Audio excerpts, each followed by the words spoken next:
Concept number 1, introduction of business cycle. So आज हम अपना बिजनेस इकोनॉमिक्स का लास्ट चैप्टर शुरू करने वाले हैं, that is business cycle. This contain a lot of weightage in your exam, इसीलिए ये चैप्टर भी एग्जाम पर्पस के लिए इक्वली इम्पॉर्टेंट है एंड ऑल्सो आपके लिए कुछ न्यू भी है। अब न्यू का मतलब ये नहीं है कि ये चैप्टर डिफिकल्ट होगा, बल्कि ये आपके लिए बहुत इंटरेस्टिंग एंड न्यू चैप्टर है। सो लेट्स गेट स्टार्टेड कि एक बिजनेस साइकिल क्या होता है। सो बिजनेस साइकिल, इन दो वर्ड का अगर हम इंडिविजुअली मीनिंग देखें तो बिजनेस का मतलब है व्यापार एंड साइकिल का मतलब होता है चक्र, करेक्ट। अब जैसे आप यहाँ देख सकते हो कि एक साइकिल चल रही है, ठीक है, जिसके दो पेडल्स हैं, ठीक है, एक पेडल ऊपर होता है और एक पेडल नीचे होता है, सही बोल रही हूँ ना मैं। अब यही चीज बिजनेस में भी होती है, यानी व्यापार में भी सेम चीज होती है। अब यहाँ आपके माइंड में ये क्वेश्चन आया होगा कि बिजनेस साइकिल का मतलब होता है कि बिजनेस में उतार चढ़ाव आते रहते हैं, ठीक है। या फिर आपके माइंड में आया होगा जैसे साइकिल को आगे बढ़ाने के लिए रेपिटेटिव पेडल करना पड़ता है, यानी रेपिटेटिव सेम चीज करनी पड़ती है। इसी तरह बिजनेस में भी सेम चीज करनी पड़ती है, ठीक है। आपके दिमाग में इसमें चाहे फर्स्ट चीज आई हो या सेकंड चीज आई हो, दोनों चीजें सही हैं। So if we conclude and understand exact meaning of business cycle, अगर हम इसको एक एग्जाम्पल से समझें तो आई थिंक आपको और अच्छे से क्लियर हो जाएगा। तो सपोज आई एम अ मिठाई वाली, ठीक है, सपोज कर लो कि आई एम अ मिठाई वाली। क्यों भाई, हंसने की क्या जरूरत है, कोई बात नहीं, हूँ तो हूँ। सो here I am selling different mithais full day and collecting cash for it. Okay. Also, I am asking my co-workers to produce this much mithai.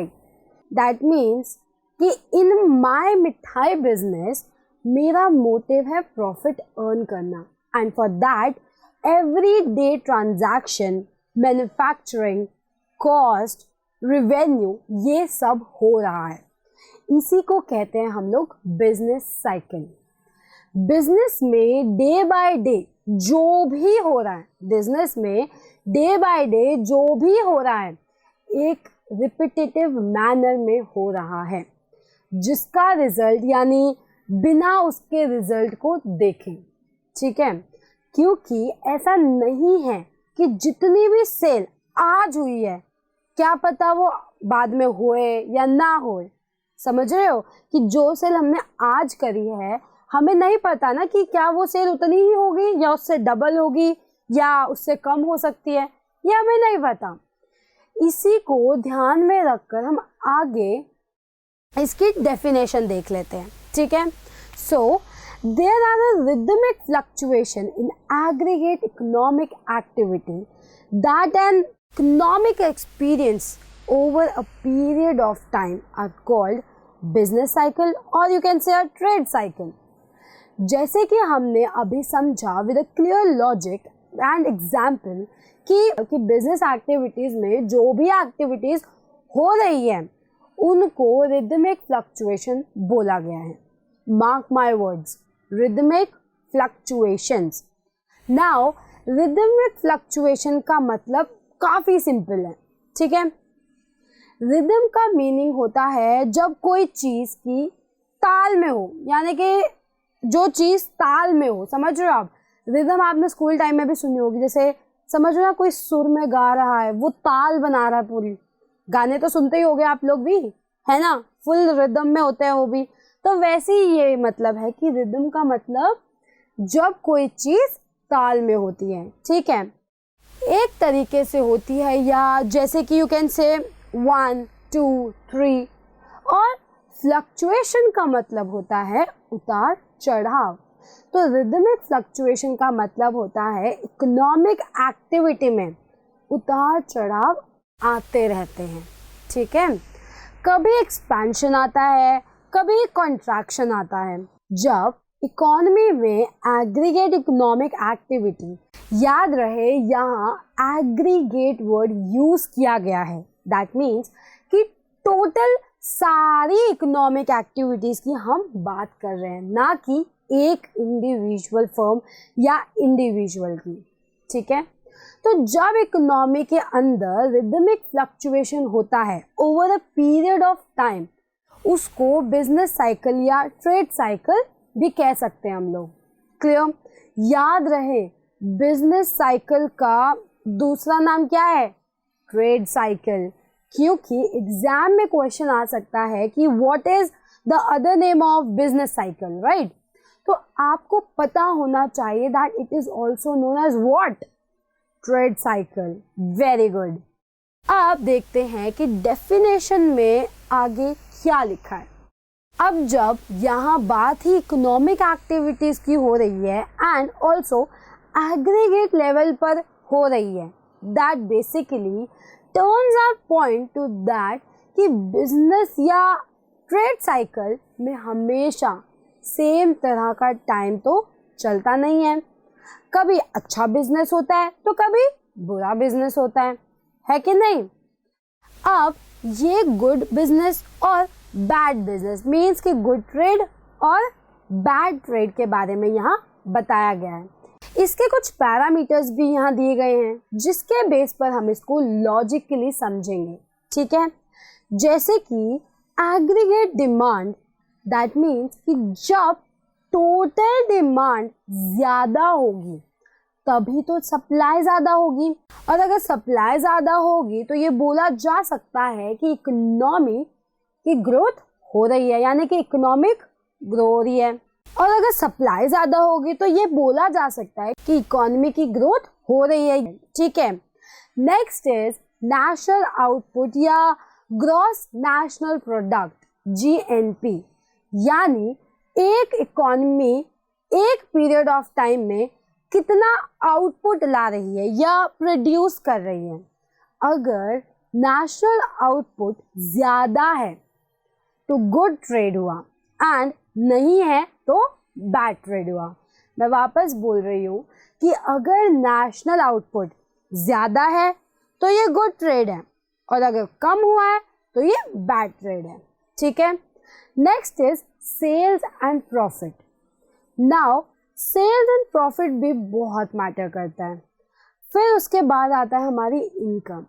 So basically including all these parameters, तो good trade का मतलब है जब economy में rising price होंगे, यानी बढ़ते दामों को बिजनेस या इकोनॉमी के पर्सपेक्टिव से एक अच्छा इंडिकेटर माना जाता है। लो एंड एम्प्लॉयमेंट परसेंटेज हो, ठीक है। And on the other hand bad trade means कि बिजनेस में मंदी चल रही है और किसी भी तरह या किसी भी कारणों की वजह से लो प्राइस चल रहा है एंड बेरोजगारी यानी अनएम्प्लॉयमेंट लेवल भी ज़्यादा हो। अगर मैं आपको इन दोनों को क्लियरली वापस समझाऊं तो एक गुड ट्रेड और एक बैड ट्रेड वही होता है।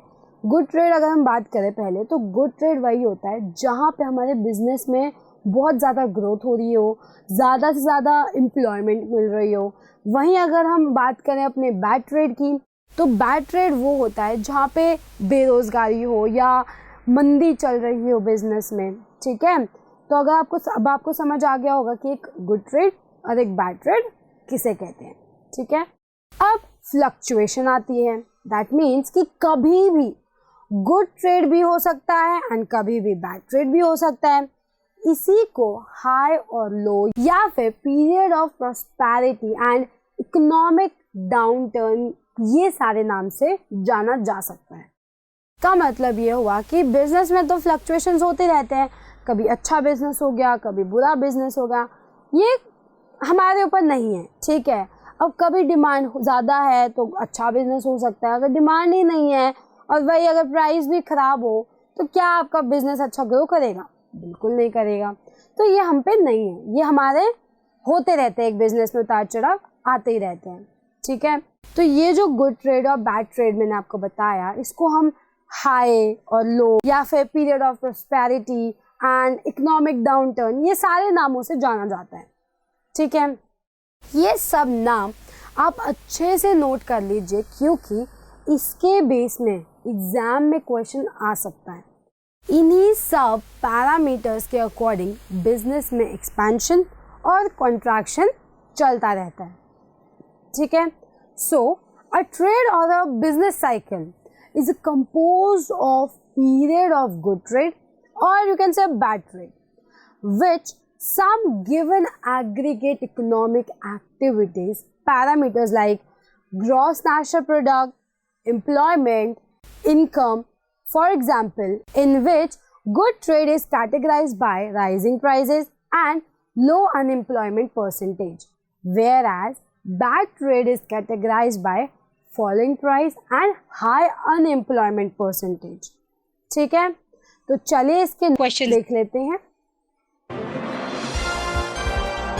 So first question on the screen is the term business cycle referred to dash.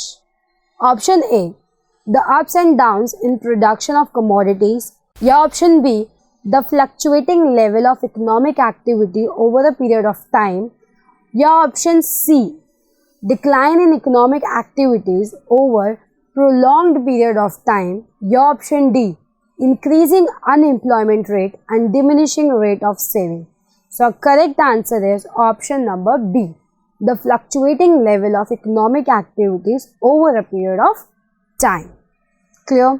I believe आपको एक बेसिक समझ आ गया हो कि एक बिजनेस साइकिल किसे कहते हैं और एक बिजनेस साइकिल होती क्या है और वो कैसे वर्क करती है।